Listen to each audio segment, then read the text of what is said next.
台湾这款有真水的多样的花仔态度，即马敢若剩一寡老厝看到，真有特殊感文化的价值。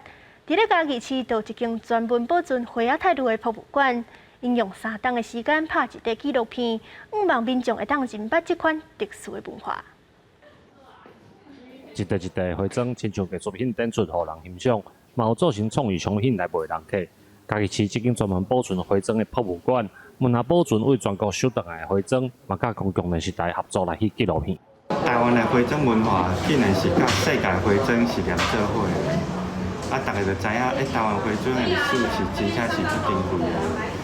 这拍这纪录片真正不简单。在台湾有像徐家宾馆长这样的人，在为花砖的保存、再生在做努力。那世界上其实也有非常多的人很喜欢花砖，然后他们也都在为花砖做努力。这出纪录片是公司新闻部独立派员的团队甲制作部做伙来制作。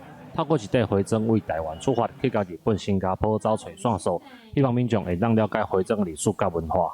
真的把整个大历史整理起来，这样子，那其实感觉非常的感动，而且觉得真的很辛苦。世界文化遗产等级的文物可以继续保存下去，也可以继续流传下去。嘉义市政府表示，花砖博物馆是全台湾第一个，嘛是唯一保存花砖的所在。透过纪录片记录花砖这项艺术甲保存，嘛让世界有机会透过花砖看到嘉义市。记者林慧婷，嘉义报道。